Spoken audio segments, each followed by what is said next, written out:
Aucun regard de pitié pour toi, personne pour te donner le moindre de ses soins par compassion. On t'a jeté en plein champ avec dégoût le jour de ta naissance. Quand je suis passé près de toi et que j'ai vu te débattre dans ton sang, quand tu étais dans ton sang, je t'ai dit, je veux que tu vives. Alors je me suis engagé envers toi par serment. Je suis entré en alliance avec toi, dit le Seigneur.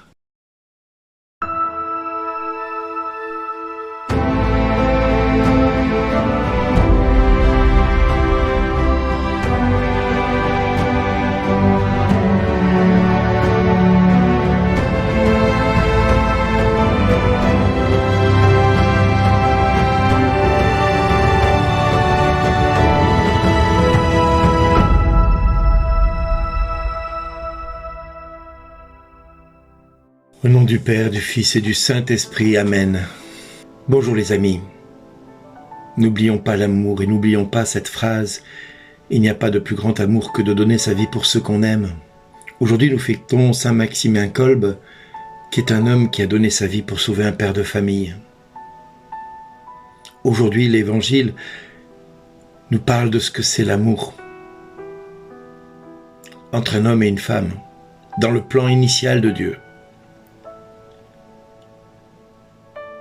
Dans la première lecture, Dieu nous parle de cet amour qu'il veut donner à cet enfant qu'il trouve dans un champ. Il va lui manifester cet amour, il va lui dire une phrase magnifique « Je veux que tu vives », alors que celui-ci se débat pour vivre et survivre.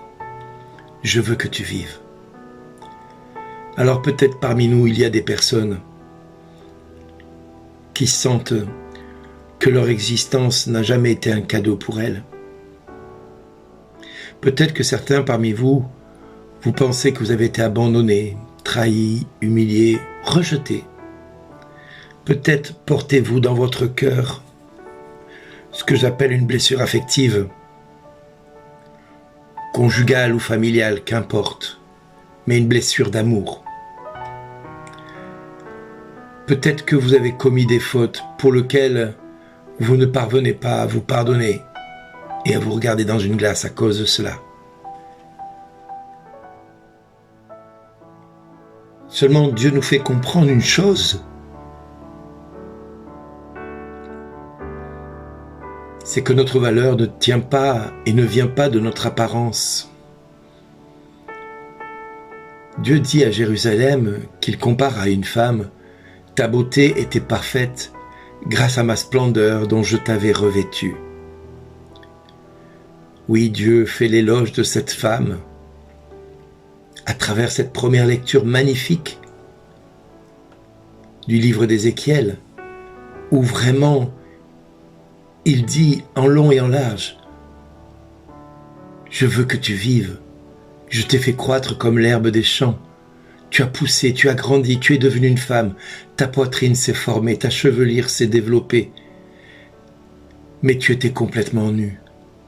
Alors je suis passé près de toi et je t'ai vu. Tu avais atteint l'âge des amours. J'ai tendu sur toi le pan de mon manteau et je couvris ta nudité. Je me suis engagé envers toi par serment. Je suis entré en alliance avec toi. Oui, tu as été pour moi, et je t'ai plongé dans l'eau.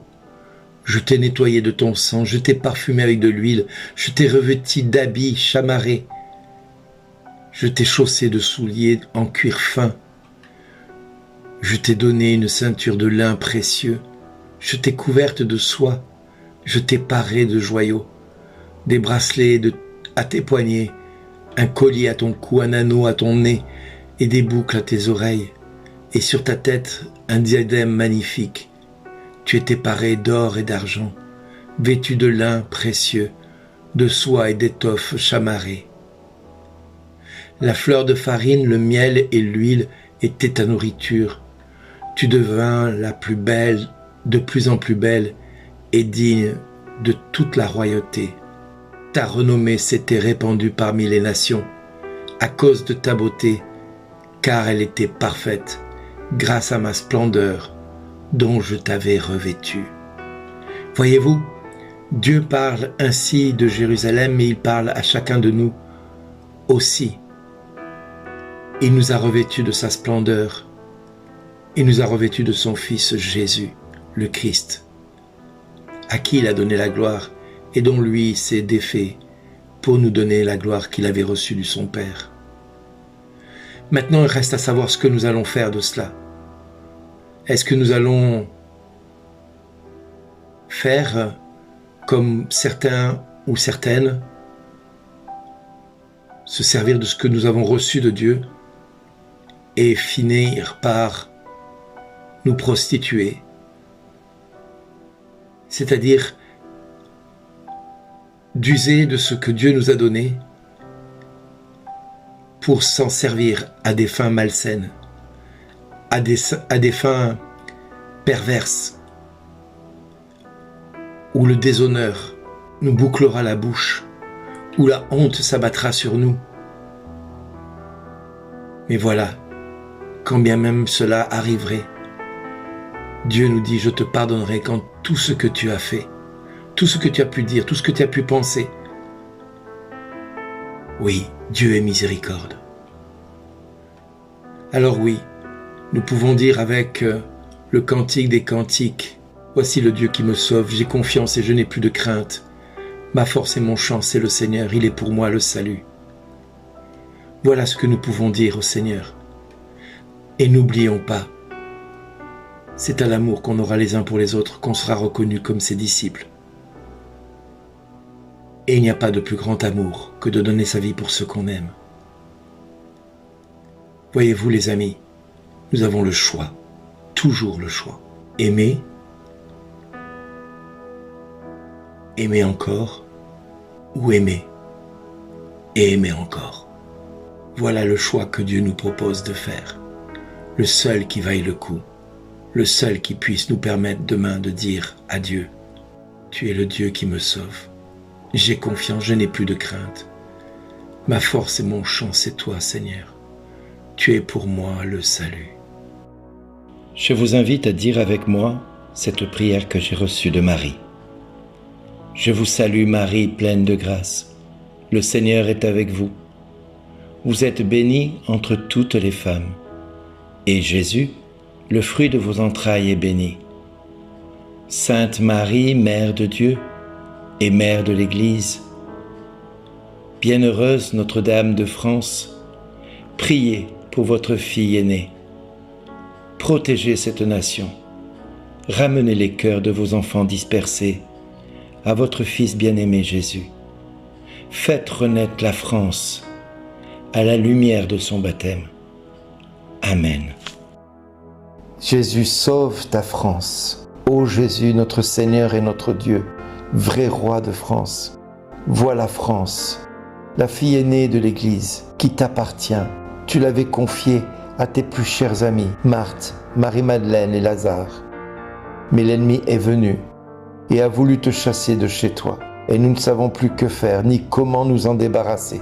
Alors Jésus, toi le fils de Marie, toi qui as si souvent envoyé Marie visiter ta France, nous te le demandons comme avec les marchands du temple, prends ton fouet et expulse à tout jamais l'immonde franc-maçonnerie qui tente de régner et d'étouffer ce pays qui est tien. Chasse les démons et les œuvres de la Révolution française qui ont semé la terreur, le mensonge et l'iniquité. Brise nos lourdes chaînes. Nous t'en prions Jésus, casse le joug de tous nos oppresseurs et des tyrans qui nous gouvernent.